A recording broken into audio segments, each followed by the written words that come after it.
What's up guys, Matt Monas here. And last year, Apple introduced the iPad Mini 3, which had the exact same hardware as the iPad Mini 2, except for Touch ID. Well, this year, Apple announced the iPad Mini 4, with better internals, a better display, and a thinner design. But in my opinion, this should have been the iPad that was released last year. So here's my review.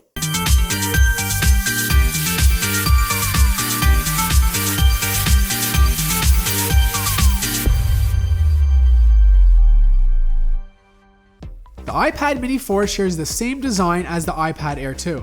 It's just as thin at 6.1 millimeters and now weighs 0.65 pounds, which is 0.12 pounds lighter than the iPad Mini 2. It doesn't sound like much, but when you hold them side by side, you can feel the difference. The Mini 4 feels really light in the hand, making it comfortable to hold for long periods of use. The Mini now also follows the same design philosophy as the Air line, with the removal of the rotation lock. The volume buttons still sit on the right side, and the power button on the top. Overall, at first glance, you won't notice too many design changes till you get up close and personal.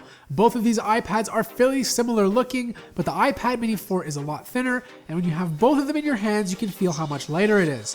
Also, the auto rotation lock is no longer present, so if you want to lock your orientation, you'll have to do it through the control center. Next up is the display, and the iPad Air 2 definitely wins on screen real estate. But if you want the best pixel density, the iPad Mini 4 wins hands down.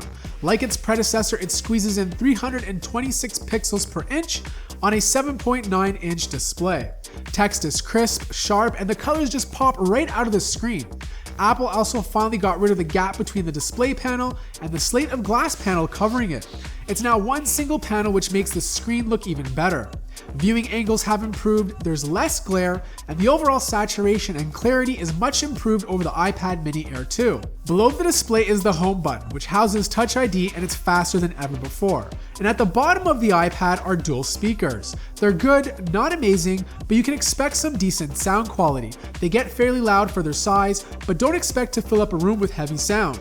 For example, I can play music in one room and still be more than satisfied with the volume in another. Moving on to software and performance, and the iPad Mini 4 is really fast.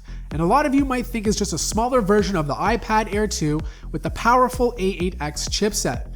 But it's actually using just the regular A8. That's the same chipset as the iPhone 6, except clocked a little bit higher. Based on benchmarks, it's not as fast as the iPad Air 2, but it's still extremely fast. Transitioning between apps and web pages are buttery smooth, and playing games are fast and fluid. In fact, the only time I noticed any slowdowns was when I was using split view. The iPad Mini 4 also got its RAM bumped up to 2 GB, meaning you'll find apps staying open longer in the background. Out of the box, you can expect the Mini 4 to be running iOS 9, an important update that does a lot of great things in the background and squashes a lot of bugs from iOS 8. Stability has been improved, Siri is a lot smarter, and small design changes have been made, such as a revamped app switcher, and finally a back button. But the most important features are related to multitasking, one of them being slide over, which lets you use two apps at the same time. A feature prevalent with certain Android phones for quite some time has now made its way over to the iPad. Once you swipe over the drawer of your apps, you can select the app to share the screen with, and once this happens, the primary app is put on pause while you do your thing in the second one. You can adjust the screen by sliding it over to specify how much of your display you want the second app to take up.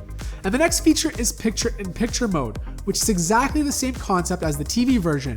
If you use Apple's media player, you can shrink the video player and it will sit in the corner of the screen while you do your thing in another application. Other new improvements is a better Notes app that supports better text formatting, drawing tools, and diagrams, and a news app which is only available in certain countries at the moment. And for those of you wondering, 3D Touch is not available on the iPad Mini 4.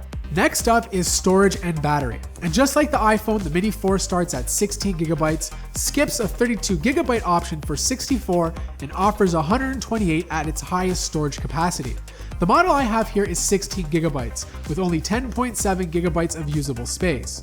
It's enough for me since I only use my iPad for reading books, browsing the web, and watching YouTube videos. The battery is 5124 mAh, which is smaller than the 6471 battery in the iPad Mini 3. Apple claims the battery will still last just as long, and for the most part their claims hold true. I was able to use it just as long as my Mini 2 and not have to charge it for a few days. I'm not a heavy tablet user, so I'm pretty happy with the results. And last up is the camera, and I'm always hesitant to review rear-facing cameras on a tablet as I feel I'm enabling people to use their tablets as their main camera. But sometimes it might be the only camera they actually use. The bigger screen makes a great viewfinder, and the iPad mini 4's 8 megapixel does a fantastic job. It's obviously not as good as the iPhone 6, but for a tablet, it's more than adequate. Here are some sample photos.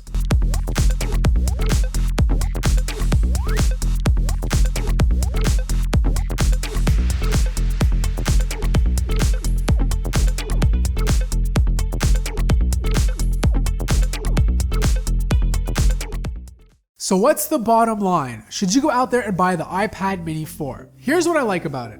I like the fact that it now has a laminated display, making the viewing experience a lot more enjoyable. It's thinner, it's lighter, and the fact that it's a lot faster make it a very good tablet. Here's what I don't like. I don't like the fact that Apple is still offering it with a 16GB storage option. I think they should completely remove it from the list and replace it with 32. In my opinion, the iPad mini lineup is still one of the best tablets you can buy on the market today. I want to know what you guys think of the iPad mini 4. If you have any of the minis, let me know in the comments below. And I want to thank you guys so much for watching this video. And as always, if you enjoyed it, smash that like button. And if you're new to the channel, don't forget to subscribe. And I'll see everybody in the next video.